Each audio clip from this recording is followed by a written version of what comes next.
Vou te contar que a gasolina dos postos de gasolina vai ter mais etanol a partir de agosto, né? Participação do biocombustível que vai passar então de 30% a 32%, numa medida que a gente anunciou nessa semana aqui, o governo federal anunciou e a gente noticiou. E a ideia é reduzir a dependência de combustíveis fósseis para ampliar a segurança energética do país. A decisão também acontece em meio à escalada das tensões no Oriente Médio, que, lembrando, né, voltou a pressionar o mercado internacional de petróleo. Sobre esse assunto a gente conversa agora com Davi Zilberstein, colunista da CNN Infra. Bem-vindo mais uma vez por aqui. Um bom dia para você. Bom dia, Muriel. Bom dia quem nos assiste. Quero saber a sua avaliação sobre essa estratégia do governo federal, inicialmente por 180 dias, né? Não é algo permanente. O que o governo federal falou é que é um movimento por excesso de zelo, mas que, lembrando, né, já era aguardado há bastante tempo pelo setor. Como é que você enxerga, portanto, esse movimento? Olha, vale a pena só rapidamente fazer um histórico. O Brasil é o segundo país do mundo em termos de uso de biocombustíveis e, no caso de veículos, é o mais importante. Quer dizer, o etanol é uma conquista do Brasil que vem de meados dos anos 70 do século passado, quando houve o primeiro choque do petróleo. É o único país do mundo onde você tem um carro flex. Então, é o único país do mundo onde você dá ao consumidor a possibilidade dele optar pelo combustível. E no que a gente chama de gasolina, como você mencionou aí, a gente tem uma mistura que já vem também de muito tempo. E ela começou com 20, passou para 25, foi subindo, 27 até recentemente. E agora ela vai crescendo de modo que você, cada vez o que a gente chama de gasolina, é um gasol, quer dizer, uma gasolina com álcool, quer dizer, e isso tem um lado positivo. A única dúvida ainda, e eu acredito que isso vai ser sanado, o tempo vai mostrar, é em relação à adaptação dos motores que, de alguma maneira, foram projetados ou só para gasolina ou para uma mistura com teor menor de etanol, principalmente os carros mais antigos, os carros importados, enfim, mesmo os carros brasileiros. Enfim, eu acredito que esse será um problema que vai ser solucionado. E isso acontece também, e vai acontecer, esse progresso, a progressão é, do aumento do uso de biocombustível vai acontecer também em relação ao diesel e vai acontecer, por exemplo, ônibus, caminhões que hoje usam diesel vão também servir para reduzir a nossa dependência em relação ao combustível fóssil, também no transporte de pessoas e de carga. Quer dizer, eu em princípio, vejo como um movimento positivo. Tem a questão ambiental também. Para o consumidor, ele vai significar um pequeno aumento no consumo. Quer dizer, o etanol ele tem um poder calorífico menor, então ele tem um consumo maior em volume. Por outro lado, aí usando o termo técnico, pela taxa de compressão, o etanol ele tem uma taxa de compressão maior. O consumidor vai sentir um pouco a melhoria cada vez que você coloca mais etanol, um pouco a melhoria na potência do carro. Quer dizer, mas, de qualquer maneira, eu acho que é um movimento que provavelmente ele deve ficar. O que pode acontecer no futuro que tem 180 dias, é que o preço do etanol é uma commodity também, assim como o do petróleo. Então, o governo hoje, por exemplo, tomou uma decisão que vai favorecer em termos de inflação, porque o etanol nos últimos tempos, principalmente nos últimos meses, ele vem tendo uma queda no seu preço, que de alguma maneira, quando você pensa na mistura, na gasolina que a gente consome, vai cair também. Então, vai ter um fator positivo, porque na bomba, em princípio, a gente deve ter uma mini redução, pequena que seja, mas você também não tem, você quebra uma tendência de alta, principalmente em função das incertezas que a gente tem fora do país. Pois é, e aproveito para te perguntar, olhando para esse resultado, a gente acaba tendo uma redução do preço da gasolina como um todo de 3 centavos. Na sua avaliação, é algo que pode vir a fazer diferença ou não? Porque a gente sabe que depende também lá do que acontece no Oriente Médio, com o preço do petróleo, mas também tem toda a cadeia de distribuição, talvez não chegue no preço, no bolso realmente do consumidor.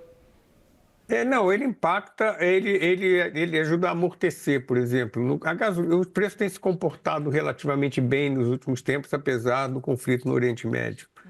Então, no fundo, o que a gente tem é como se fosse um amortecimento. Talvez não sinta o aumento de preço, mas você cria uma espécie de colchão de segurança em termos de eventuais aumentos. Claro que a gasolina é predominante. Se ela aumentar muito fora, você vai ter um impacto, vamos dizer assim, na mistura, na gasolina, na bomba, você vai ter um impacto. Mas, de alguma maneira, cada vez que você aumenta um pouco a participação do etanol, você tem aí, de alguma maneira, uma segurança um pouquinho, aos poucos que seja.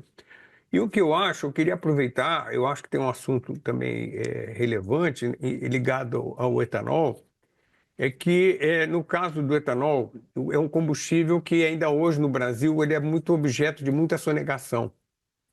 Ao contrário dos combustíveis fósseis, tem havido um combate muito intenso, vocês estão acompanhando, vocês já noticiaram diversas vezes aí, o combate a refinarias sonegadoras,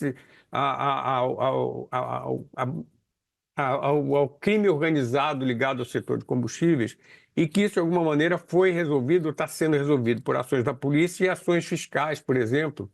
Existe, no caso dos combustíveis, o que se chama monofasia, ou seja, você cobra o ICMS, principalmente o ICMS, você cobra na origem e você resolve o problema com um valor único para o Brasil inteiro. Isso não passou para o etanol. Do combustível fóssil foi objeto de uma lei complementar, que foi regulamentada, primeiro uma PEC, depois uma lei complementar e para o combustível. Então agora, e aí aproveitando que nós estamos falando de etanol, eu acho que o próximo passo, o Congresso, existe já um projeto no Congresso, existe uma emenda do deputado Júlio Lopes para implantar também o que a gente chama de monofasia, ou seja, assim como é da gasolina e do diesel, você cobra uma vez só no início, você cobra também do etanol. Para que você tenha uma ideia, e eu estou falando aqui com vocês do estado do Rio, praticamente todo o etanol do estado do Rio tem irregularidade em relação à cobrança. Então, isso prejudica o consumidor também, porque você, de alguma maneira, prejudica o consumidor e prejudica o contribuinte. Então, eu diria que medidas positivas como essa, de você poder aumentar o teor de etanol, mas esse etanol tem que tomar muito cuidado, porque o etanol, principalmente o etanol hidratado, que é aquele que, para quem enche o tanque com álcool, ele precisa ser também, de alguma maneira, um cuidado, e está no Congresso.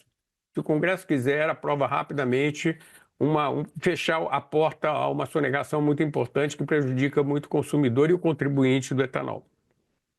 Dúvida. E aproveito para perguntar também o quanto na sua avaliação vale a pena a gente acompanhar talvez até um aumento maior olhando para essa mistura de diesel e também gasolina. Queria olhar, na verdade, de etanol e gasolina, na verdade. Queria te perguntar sobre isso porque a gente sabe que tem alguns carros que estão começando a se preparar já para talvez uma mistura de até 35% e não só 32%.